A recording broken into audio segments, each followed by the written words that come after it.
and welcome back to Tiny Table Talks. We're here every Thursday on Spotify and YouTube, so be sure to check us out. And please follow us on Instagram at the CC Zone. Last week, the Tiny Table Talks team went in depth about true crime and found out just how invested some of our members were in that genre. Today, we're going to be taking it up a notch and discussing horror. Over the years, it's gone from a lesser genre to going through something of a renaissance in film, television, and even video games. Whether the root of the horror comes from supernatural factors or from everyday life, it has a way of sitting with people whether they enjoy it or not. My name's Ariana, and I'm in the room with 5 people. What's up? My name's Kyle. I'm new here. This is my first time being on the podcast, and, I'm really going to enjoy it. I enjoy horror films somewhat, so this is going to be really interesting. Hi, I'm Alara. This is my first day here too, first time on the podcast. I really like horror movies. I really love the genre, and I really love horror video games. And hello, I'm Maeva. I'm here since the beginning, again. I'm Chloé. I'm back from the Valentine's Day episode. My name is Ben, and I have returned, yet again, to voice my opinion on horror movies. By the way, I do not enjoy horror movies in the slightest. But no, I am going to thoroughly be on the anti-horror genre side of the argument today, so watch out for anyone on the other spectrum of that. Maeva and Chloe, how do you guys feel about horror? Do you enjoy it? I used to be scared of it, but now I enjoy it. Because I'm like, yes, horror. If something happens, then it's gonna happen. Depend on the time of the year. I used to watch more horror movies during Halloween of that kind of events. Yeah. Yeah, personally, I love it. When I was a kid, it was just always fun to have the cheap scares, and now that I've grown up and there's more films coming out that are more refined, I find myself enjoying it as an art form too. How do you usually consume horror? What are some ways you guys watch horror if you do? For me, it's usually films, TV, and video games. That's how I prefer to consume horror. I don't like reading it. I don't enjoy reading it. I'd rather see it visually than just reading it in my head. When I was younger, I used to be a creepypasta type of person, but I think I've grown out of that. Like I said, I really like the video game aspect of horror movies, but I also really like watching movies. Which video games? Recently, I've been playing Pathologic 2, and it's not exactly a horror game, but I think it falls under that category at certain times. I like watching horror movies, and I don't enjoy reading, so that's why I never read, as I said in the last podcast. And I also like to play games. There's one game I really like. It's called Outlast. Yeah. I love it. I love that game. Yeah. Outlast is really fun. Yeah, I love it. Even though I get started sometimes, but that's such a great game. So as I said previously, I usually consume during Halloween or this period. I just watch movies with my friends. I don't read book. I don't play video games. Sorry, guys. And I like one series, American Horror Story.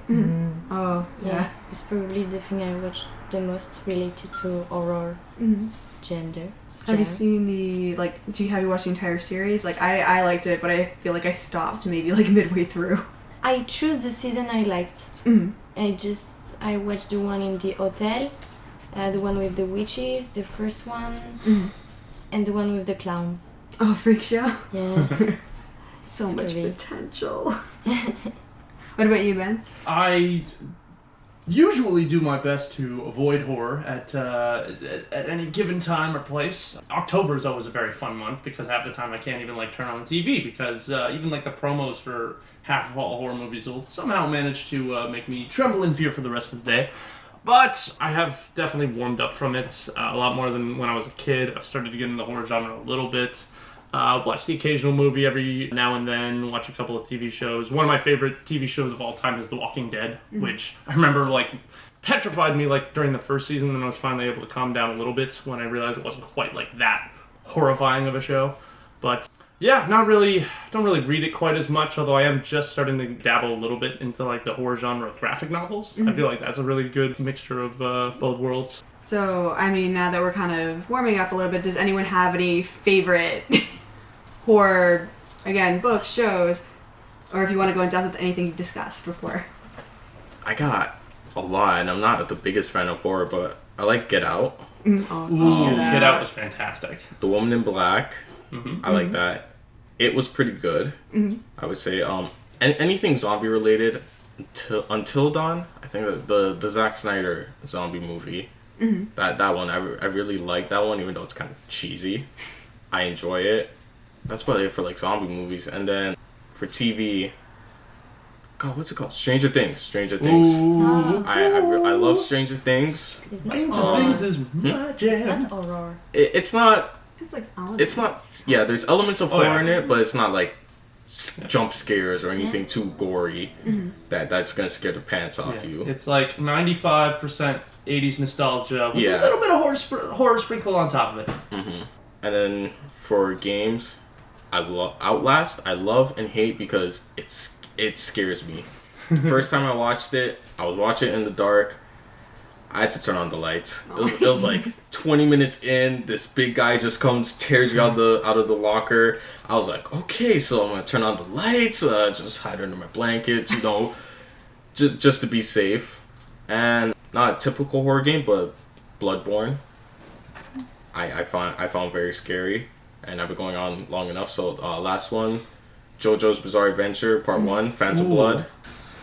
Alara, do you have any kind of takes on any of those games you mentioned? I think Until Dawn is also really nice because it intentionally uses cliches from the horror genre and then it makes fun of them in their own game, which I think is pretty cool. Like it intentionally makes all the characters do stupid things to put them in harm's way, but at the same time it makes it interesting enough for you to still be invested in the story. And it's a choose your own adventure game like the Telltale game, so it also makes you more immersed. And the fact that you're also choosing these cliche paths. It's like, all right, which cliche path do I want to choose? Do I want to choose this one or do I want to choose this one? So, Oh my god, I love that. Do I want to go into the woods to make out? Yeah. There is an option for that. There is an option. So, do you guys think that horror kind of benefits with that little bit of that self-awareness and cheesiness, or do you prefer when it gets like super dark, like right in there? Actually, I realized that accidentally, just right now as we were talking, is that like while horror like is a really in-depth genre, I'm not like a huge fan of. One sort of subgenre of it, I realized I'm actually like a pretty big fan of, is like sort of half horror movies that are like far more self-aware and sort of like play on their own tropes a lot more. Yeah. They've made a lot of really good movies about that. Or just even like horror movies that sort of take the genre and just like do something really odd and different with it. A couple examples I was just thinking of: Scream. That's like the classic example. Yeah. love that movie. Cabin in the Woods. Very like really good movie. Very like it had sort of a mixed kind of reaction about it, but I still thought it was like really cool.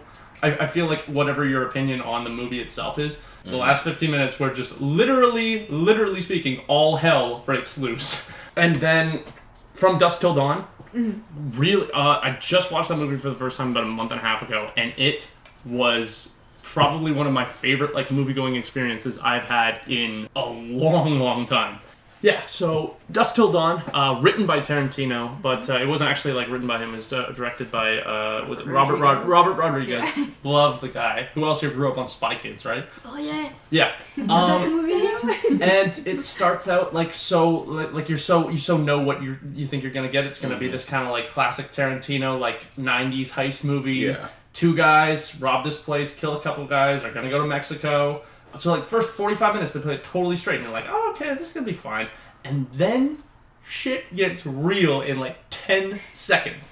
And it flips the script like I've never seen in my entire life. I had to jump out of my seat and just like scream for a second saying, did you just do that, Tarantino? Because I now love you even more than I already did. Jesus Christ.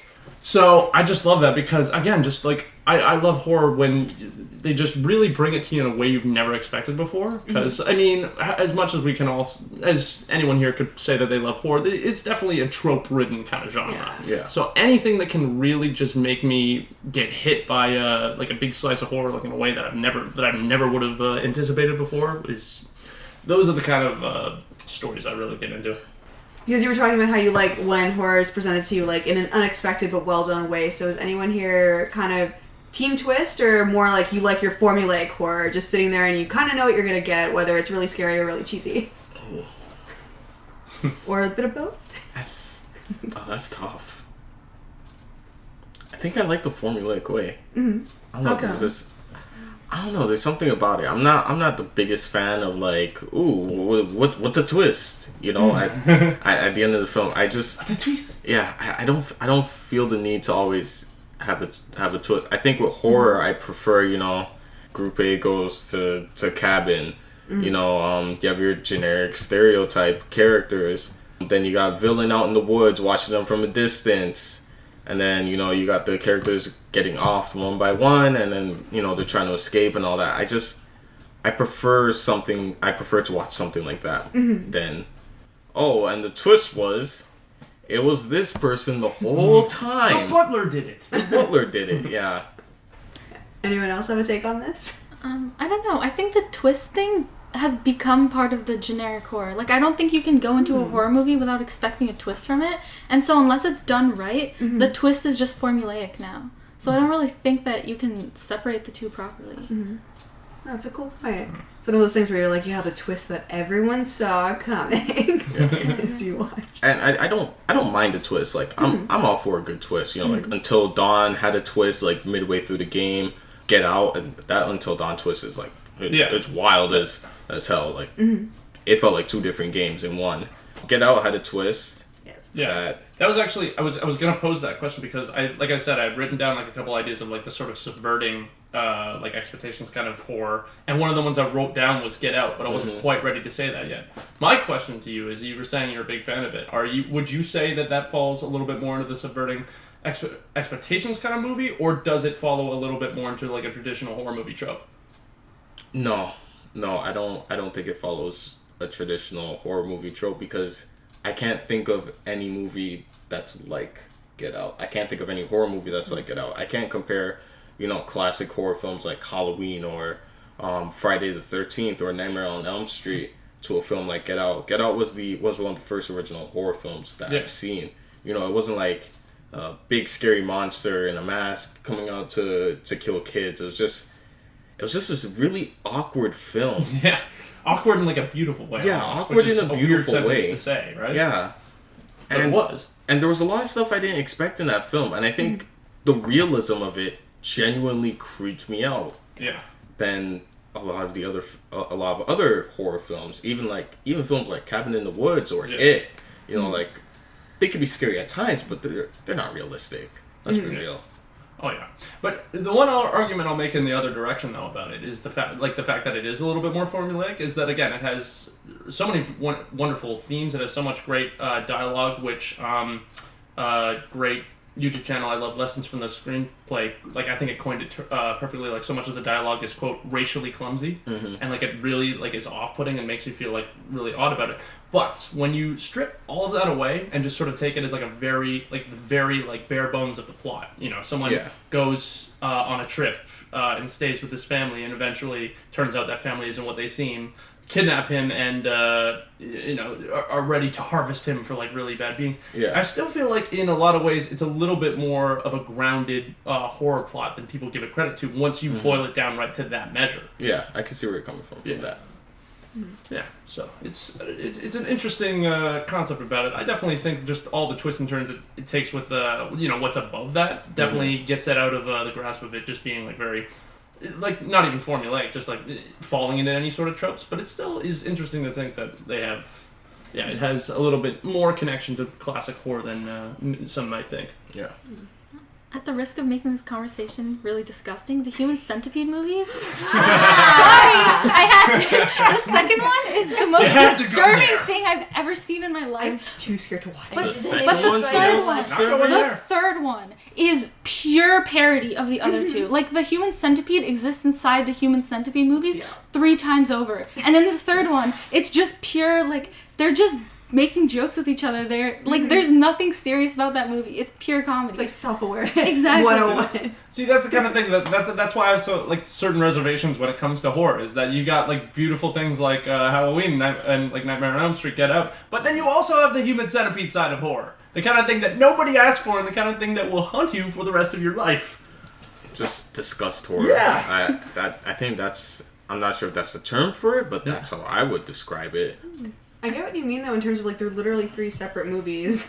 Yeah, I don't know. I just... The second movie, I think that it is beautiful. Like, it's disgusting and it's so gross and it's the worst thing I've ever watched. White one, right? Yeah, it's so bad. The fact that it's in black and white. Did you watch all the way through it? Oh my god. You know what? Credit to you. You were still standing after that.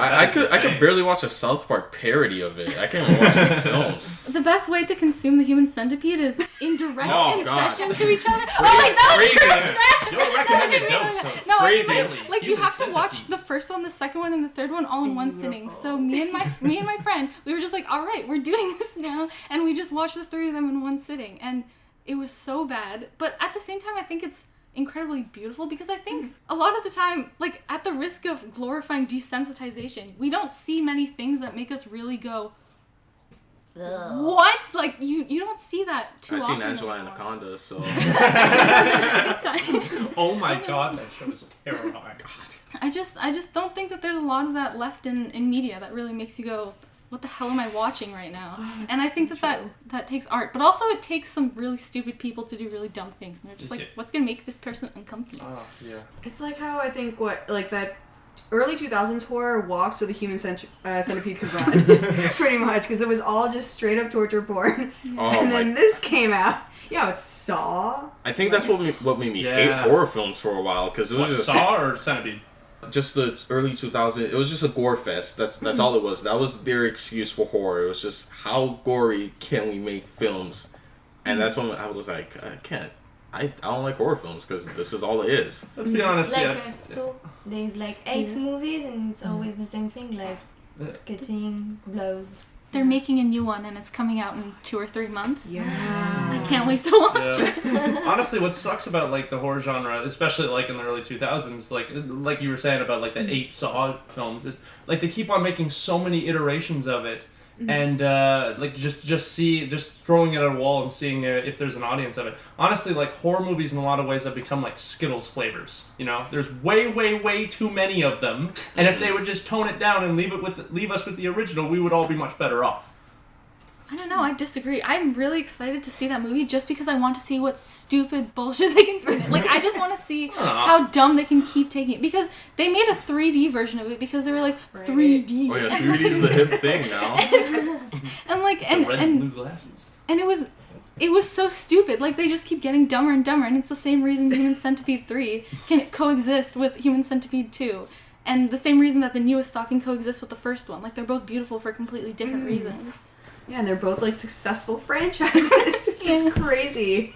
They exist in the same world. Like, what? It's a horror movie within a horror movie. Do we think horror is going to kind of keep evolving over the years, or are we going to kind of have some anomalies, kind of like the Human Centipede and like things like that, or will we revert at any point? Yeah, there's been anomalies like the Human Centipede like since film was invented, pretty much. You know, like in when I was in one of the few film classes I took in university, I always forget the title of this, but again, like there was this one, I think like 1930s film that wasn't even really like plot based. It was literally designed by these two brothers to do nothing but like make the audience feel uncomfortable.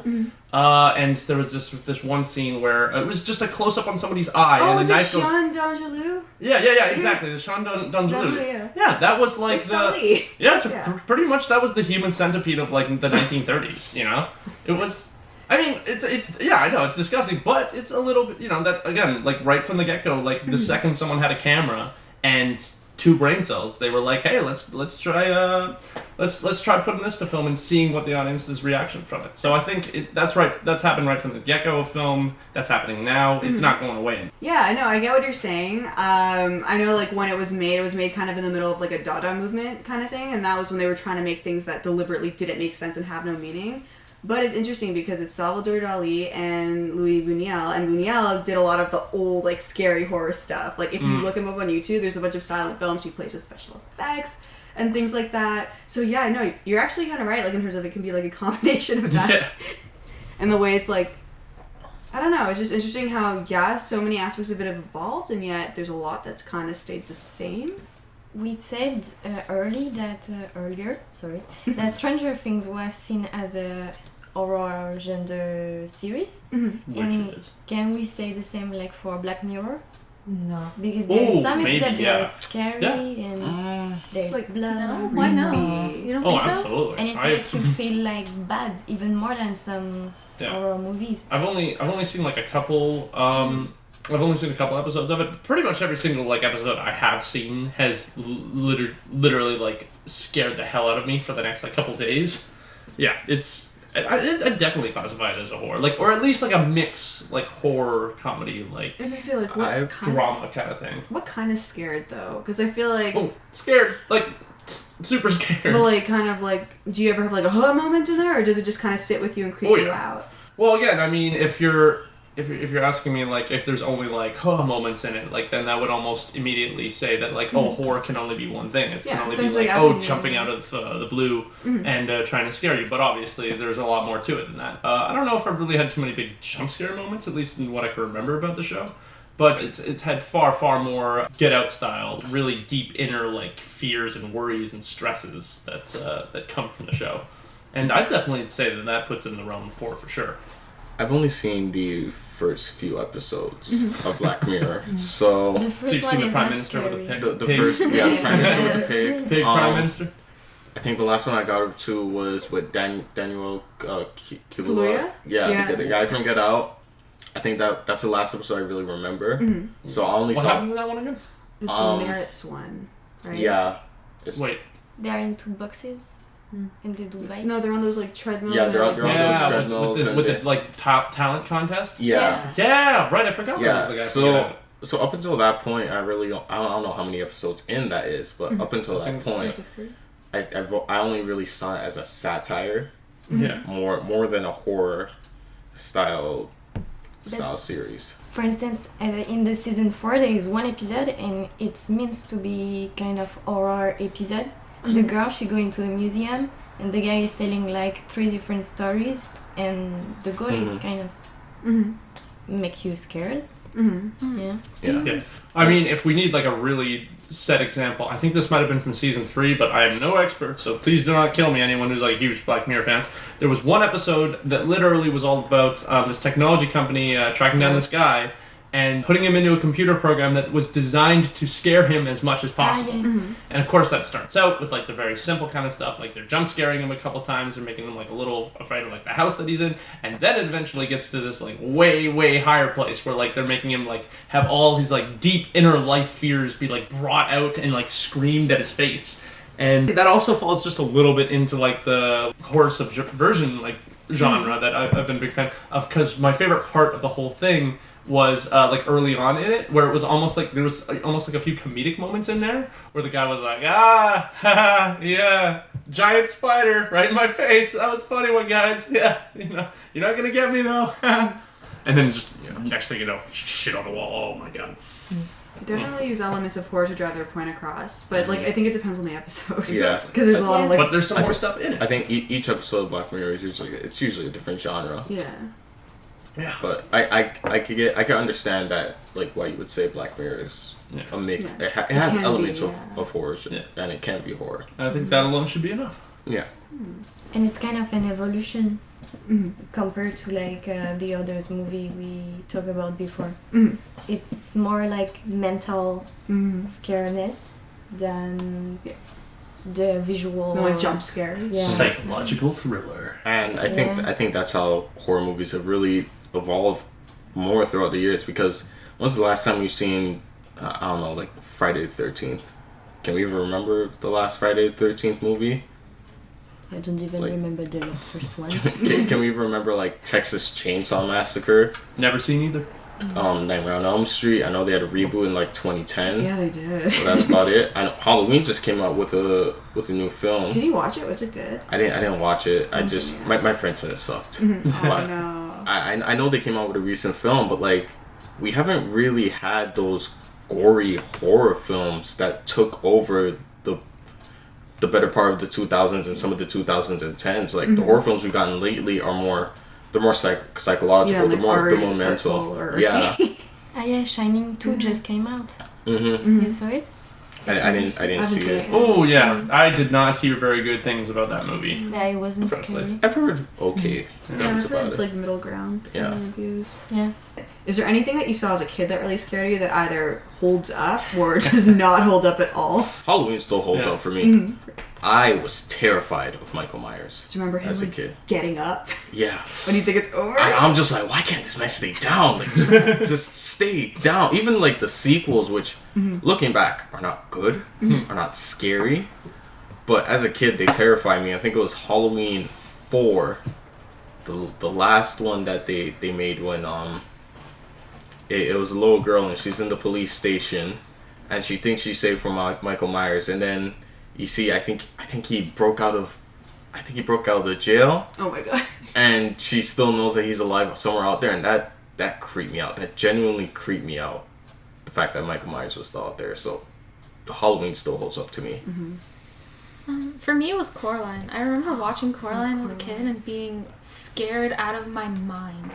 I think it was Neil Gaiman. I think he directed it. He also made another movie called Mirror Mask, which was really good, but it doesn't hold up at all. Not even close to how Coraline holds up. You can still enjoy Coraline, but I think Mirror Mask is really nice, but the CGI, like the effects, look really bad. It was also kind of a horror movie for children type of a thing, like Coraline was. Did anyone watch any kind of horror that was geared towards kids when they themselves were a kid kind of thing? Like Goosebumps kind of thing, or no? I loved Goosebumps. I was really into Goosebumps. I read and I watched some of the TV series. I loved Goosebumps so much. I didn't understand why that was supposed to be scary. I even as a kid, I didn't get it. I don't know why Goosebumps was supposed to be scary. Oh my god, I don't know. I liked like the monsters and stuff, but then I remember at one point going to the library at my elementary school and getting all the Fear Street books and feeling like, yes, I've reached the peak of horror. I remember they wanted, like my school wanted to promote like kids to read French books, and at that time of my life the only thing I was really interested in was reading Goosebumps, and there was a French equivalent of Goosebumps, something like Passepartout. Yeah. And like What does it mean? and it's exactly the same thing as Goosebumps. Like there's a horror story and you flip to the page like for your story and then you get a different ending, and I remember it was really, really nice. I think the equivalent of Goosebumps in French was Chair de Poule. Chair de Poule, yes. Yeah. Like the translation or the... Because we had books like this in French, right? In France. And it's called Chair de Poule. It's literally the translation of Goosebumps books. Yeah. Yeah. Do you remember any Goosebumps. stories from it? I don't remember. Do you remember liking it or being scared by it, or just like it being totally jokes, or... I don't remember. I don't remember too, because I've read some stories, but it didn't scare me that much. That's why I don't remember it. Yeah. I don't know, some of the Goosebumps stories kind of sat with me, like very few, but the ones that have, like I remember them from like even being a kid. Like I think the one at the lake, it was a summer camp one. This girl goes to a camp, and then there's like a rumor that there's someone who died in the lake, and she's like haunting the camp. But then the big plot twist is that she didn't die in the lake; she died in the forest because she got bitten by a snake. I remember this one Goosebumps story where this kid just goes off to summer camp and then scary things keep happening. His friends get attacked. And then at the end they resolve it by just being like, none of that happened. None of this has happened at all. And also we're not on Earth. And you're just like, What? okay. Yeah! And then it ends. And then it ends. And that's all. Ooh, I tell you what. I think like there was a lot of Goosebumps stories, right? Because I feel like I might have been involved. Like I might have heard one Goosebumps story, like that I can remember at least. And I think I read this while I was at summer camp. Like they had this ratty old like Goosebumps book. It might have been like a different like anthology like horror book thing, but it really stuck with me because it was just a really like scary concept. And it was about this boy. It's the middle of the nighttime. He's like walking through the forest. He keeps on stumbling across like these people, but these people like almost look like monsters, like they're like disheveled and like scared. And like he was at summer camp. All he's trying to do is walk along this path. Like he got lost. He's trying to get back. So he keeps on thinking like, okay, I just gotta keep walking. I just gotta keep finding like the right way out. And then after like a couple pages of this, it cuts to like the camp and like the police are there, and it turns out that like they had done an investigation. They had searched for the kid, and the kid had died. The kid had died in the woods. I think like he fell, broke his neck or something like that. And then you hear the police officer talk about it and talk about like this forest has had like some really bad victims before. They have like this girl who died a few years ago, this guy who died a few years And it ago. matches the description of It everyone. matches the description of all the people that you had seen before. And then it cuts to the kid back in this world, and it's nighttime, and he's just in this like main like area that he kept on like coming back to, and he's just sitting there going, I'll just wait here. Morning has to come. Morning has to come. Then it ends. And morning is never coming. Oh, I hate that. Just like, oh my god, that's so scary. Like, he doesn't know that he's like in some kind of like crazy ghost world and there's no way out of it. And oh my god, he just wanted to go back to summer camp, but he can't. I'm telling you, Goosebumps is like the gateway drug. Yeah. That's where I Together should horror. start, honestly, if I want to build up like my horror Tolerance. knowledge. Yeah. There is one thing that scared me when I was a kid, but it's not related at all to horror genre. It's Edward Scissorhands. I love that movie. I went to see it with school. I was like 8 years old. All my class came back, and during the night we did night. Yeah, because of the guy with the scissor hand. I think it's the thing that scared me the most when I was a child. Did you ever rewatch it like now as an adult and maybe think differently of it? Or? Yeah, it's funny now. It's a funny movie. I don't know why I was so scared. But you shouldn't bring children watch this movie. Oh my god, the thing that freaked me out when I was little that technically wasn't horror. I feel like everyone knows this one, but the tunnel scene in Willy Wonka and the Chocolate Factory. Oh, yeah. yeah. Oh my god. That's not a movie for children either. No, it it's is like not. watching that like when you're 7 years old is pretty much like your first introduction to like some kind of crazy drug trip almost. I didn't find that scary as a kid. Really? Yeah, I didn't. I just maybe I was distracted by the I don't know, the orange Oompa Loompas and the Even the and the squirrel? chocolate factory and the what do you call it? And they were in a chocolate factory and riding a boat in a river of chocolate. Like they were riding a chocolate river. I was just like, man, this is it. I still want to be there, even Yeah. if Gene Wilder is screaming at me. Yeah, I'll take that. But I see how people can find that scary now because of the images. yeah, and it's just so out of nowhere. It's like, what is wrong with you? Like literally, like that's and what's so funny about that is that's literally like something like 7 minutes after "Come with me, Yeah. and you'll see." And then like 3 minutes later, you're back in the factory. And it's totally fine. It's such like an out of nowhere horror thing. It doesn't help the fact that the theory is he harvests the children as candy. And that scene does not help. Yeah. And then he builds Charlie up to be the next psychopath. Yeah, Maeva, what about you though? Do you have any like horror movies or anything that scared you as a kid that maybe doesn't hold up now or still holds up now? I remember one time, like I was 4, I think, or 5, and I don't know why, but my parents rented this Thai horror TV show. Ooh. And horror movies and horror shows from like Southeast Asia are the worst. I hate it. Yeah.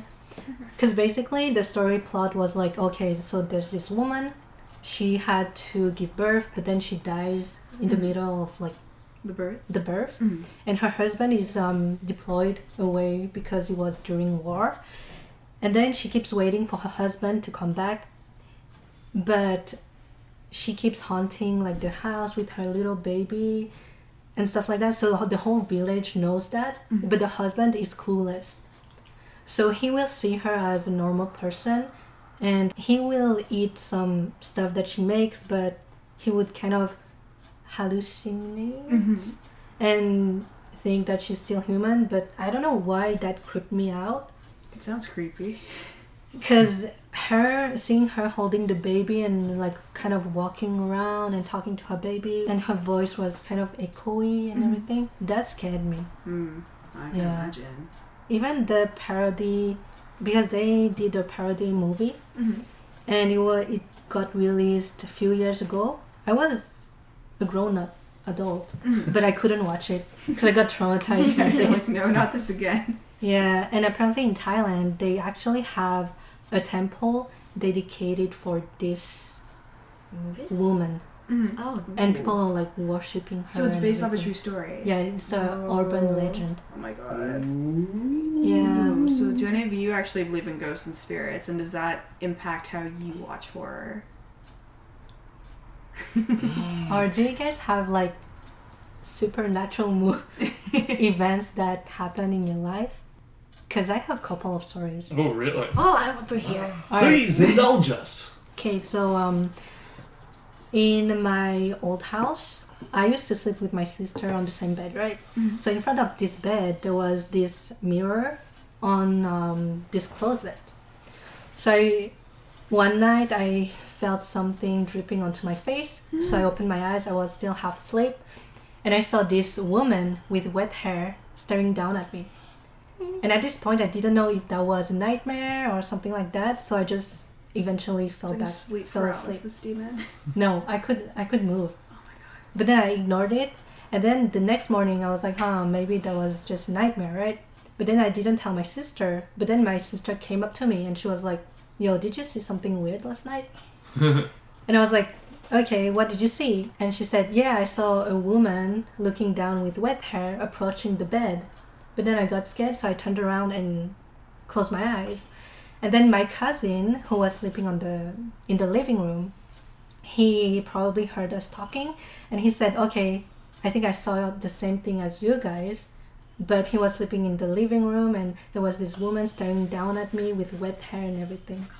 So 3 people who saw the same thing and during the same night, it's kind of trippy. Some people then told us that it's not good to have the mirror facing your bed because apparently there's like this portal opening for the spirit's world, something like that. I mean, yeah. Has anyone ever played Bloody Mary?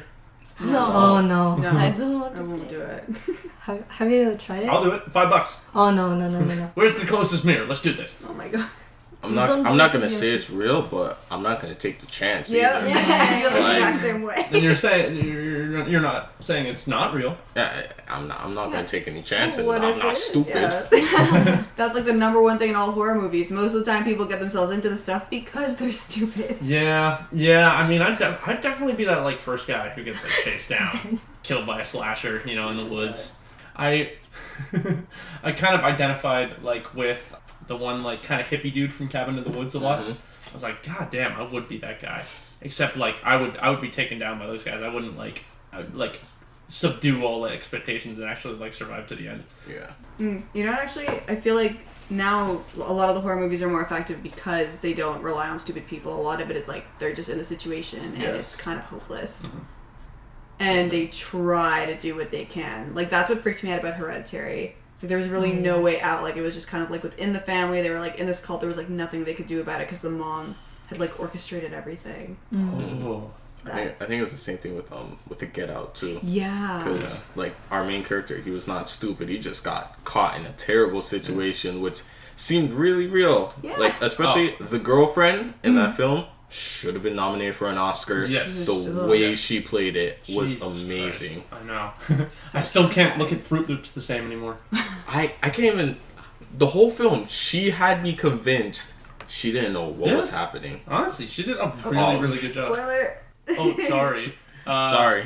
Oh, You and can sorry, still watch it. one last spoiler I just wanted to mention quickly is that like going back towards like the stupid people trope is that like what was even better about the movie too is that like the almost like go-to stupid person Rod pretty much winds up being like the hero of the whole thing because he's I the love guy who him. goes off to the side is like, this is not working out, man. This is not happening. I gotta go save my friend, and he does.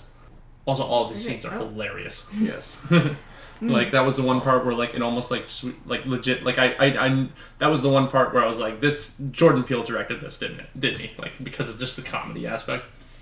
You talk too much of this movie now. I want to watch it. Watch it I tonight. won't spoil anymore. I want an 18-page review on my desk by the morning. All right.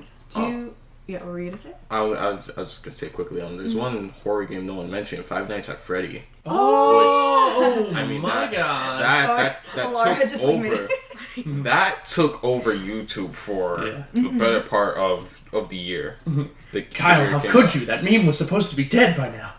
And it was so basic. It was just jump scares. The Yeah. whole game was just jump scares. Yeah. But it was just something attracted Like people to it. Yeah. I mean, I think I know a bit as to why that game was successful. Is that again, it was basic, but it knew it. It was a horror. Yeah. It was a horror game that knew what it was. Mhm. It was there to jump scare. It was there to make you freak out. It was there to Yes. just to go crazy. And for the kind of like game setup it was, where it was like really quick rounds, where it was really just fun. It was a lot of fun. Plus, I think the other thing that made it like so popular was the fact that it would not. Let's be honest, Five Nights at Freddy's would not have been anywhere as popular if it wasn't invented in like the era of Let's Plays. Yeah. Because let's be honest, playing Five Nights at Freddy's is fun for maybe a good like 10 to 15 minutes, and then you probably shut it off and never come back. But like, watching other people play Five Nights at Freddy's online and their freak reactions the hell to it out is endlessly funny. You could watch that for pretty much your entire life and almost never get bored of it. I know I never did. What do you think, Alara? I think Five Nights at Freddy's kind of killed itself. Oh, no, it definitely did. They were just like, all right, so we have this thing, right? What should we do? Spam the market with more of it over and over again? The exact same thing? That's a great idea. Oh, you mean almost like every horror movie franchise ever? Yes. No, I disagree. Yes. Because I think Saw is doing that, but they're doing it in a way that's like, first of all, aware of what they're doing, and also it's funny and still entertaining. But Five Nights at Freddy's, how many times can you have the same game, the same reaction, just the same, like processing the same information over and over and over again before you get tired of it? That's exactly what I thought when I went and saw Saw 8. True. Okay, But I think with the Saw franchise, it just got more and more ridiculous to the point where it wasn't really horror, it just became a comedy. It just became something you go in the theater and you roast it, right? Which is arguing that they're aware of it that. almost and, became and they're aware of that. That's why people go back to it. It's like, how much more ridiculous can this be? But Friday Nights at Freddy, like it was just the same thing. Oh, it was the same game. You could go into Five Nights at Freddy 4, and it's the same thing as Five Nights at Freddy's. I don't know. There was the one, I think Five Nights at Freddy's, I can't remember if it was 5 or 6 came out, and that one was a little bit different. I'll give it credit for, because that one was like a little bit extra petrifying, because it wasn't the kind of like Freddy Fazbear's Pizza setup again. It was a kid in almost like sheer darkness in his room, like going around doing his best to like hide from the monsters that was coming after him. And again, it was mostly the same trope, but it just added like a little extra layer of fear. it's just, I don't know. Five Nights at Freddy's always makes me a little bitter because they had so much potential, and it did. The game that you spoke about, that would have been fine. And then there's also Five Nights at Freddy's sister location, which is also totally fine. And they're all games that take the concept of Five Nights at Freddy's and the characters in Five Nights at Freddy's. But they were so like, we're going to make this a brand. This is marketable. Right now we're popular and we're hot and all the YouTubers are playing this. Like so let's keep pushing it out over and over and over again. But even Minions didn't do that because like Minions suck and they're for kids. They're making a third one. They know that they're stupid, dumb little yellow minions. But like Five Nights at Freddy's was like, I'm gonna capitalize off of my success. But if they had let themselves grow, they would have become something else. Like they wouldn't have become this thing that we're all sitting around like, man, they sure screwed themselves, huh? Yeah, like it wouldn't have like faded away. Yeah. Honestly, yeah. Sorry, I just disagree with that. Honestly, I just feel like it was a simple concept that was pretty much meant only for one game, and it was a polished concept. I'll give you that. It had like a decent amount of backstory and good character design, but I don't think it was ever really meant that much to go past just the one iteration. I think 2 games was enough. In my opinion, I think it was okay going with a second game. Kind of just expanding on the lore of Five Nights at Freddy's. I also think it got so many sequels because I think Matt Pat from Game Theorist kind of launched Five Nights at Freddy's, and Five Nights at Freddy's at the same time launched his career. I mean, he already had a career, but it really boosted his career. So I think that was part of the reason why. Mutually beneficial. Yeah, I think that's part of the reason why I got so many sequels. I really think that if they had like the second game, there is nothing memorable to me about the second game, and I'm not the target audience for Five Nights at Freddy's, but I remember Sister Location, and I remember the one you were talking about, even though I don't remember which one it was. So if they had just like extended their release dates, if they had made something maybe more rich with lore, so not like a factory lineup. Yeah, exactly. Kind of thing. They came out like what, a year? I don't know, like a year from each other, I think. I think maybe even a little less, like 6 months, 9 months. I think so too, because there's like how many Five Nights at Freddy's are there? And it's been like, I would say 2014. You know what I wouldn't be too surprised at is that truly like they truly have still just been releasing more and more of them like every 6 months, and we just truly haven't noticed anymore. Oh, the last one was released on November 25th, 2019. Oh yeah. Oh my god. So we really didn't notice. Five Nights at Freddy's AR special delivery. Augmented reality? Yes. Oh, I'm not playing that. AR isn't as bad as VR, so it's okay. Oh god, no! It's just VR horror is just truly like skin out of like skin, get just blown out of my skin, kind of like fear inducing. Do you guys like to rewatch anything you like, or are you just kind of like onto the next scare kind of thing once you're done? I don't even like rewatching current things I like, honestly. So I don't see myself rewatching horror films too often. I think I'm on to the next thing. I want to see what the next thing has in store for me. Same. Yeah. My answer is if I have other people with me who like haven't seen it yet. Like, and that's the case with like most movies, honestly. Oh, I love doing that, like looking at their faces. They're like, stop looking at me. And I'm like, yeah. I just this wasn't a horror movie, but like just week and a half ago, I was showing one of my favorite TV shows of all time to my girlfriend. It's Person of Interest, great show.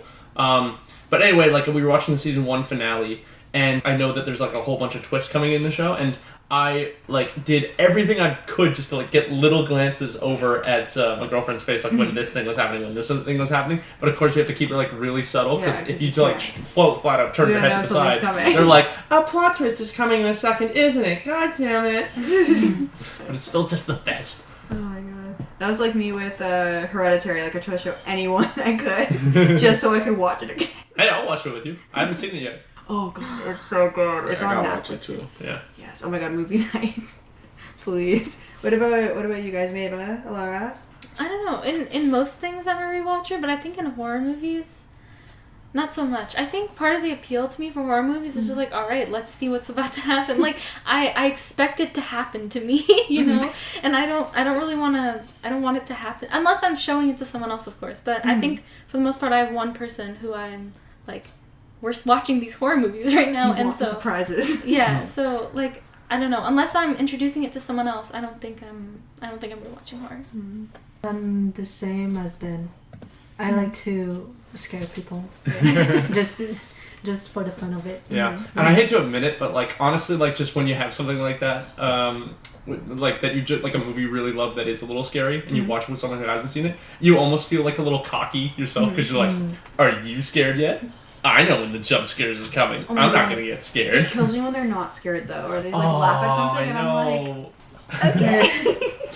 I didn't just freak out and run into my room and hide under my covers when that scene in the movie just happened, but you're fine, you know, whatever. Yeah, I totally was too. Honestly, I've felt that. Ooh, and then because maybe you were talking about how you saw that Thai horror show. Do any of you kind of consume international horror, or do you just like watching the remakes? I unfortunately do not.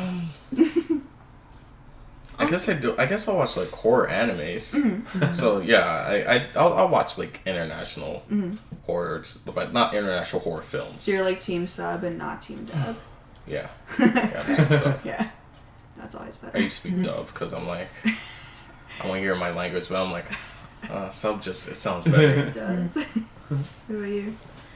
On the occasion, I'll watch East Asian horror movies, but not super often, and none that I could name off the top of my head. I would say like 2 or 3. I'm not a big anime person, but I've seen Dead Man Wonderland. Have you seen that? Yes. It's a really good horror. Which anime. one's that It's one? great. It's really good. What's it about? I don't want to say anything because the first episode's so wild. Oh, I don't want to say nothing. I love stuff like that. Where like, I mean, first 5 minutes. It's wild. ooh, one word, just like in terms of reaction, that both of you. There's lots of gore in the Okay. anime. Gore. What's your word? My first reaction to the first episode was, what? just what? Fair. Thank you for listening to this week's discussion about horror. Like true crime, we actually went pretty in depth on this genre and ended up covering some interesting and unexpected angles. Don't forget to follow us if you haven't already at the CC Zone on Instagram, Spotify, and YouTube. We'll be back at the table next Thursday with an International Women's Day special covering all things female. We're looking forward to it, and I hope you are too. See you next week. Bye. Bye.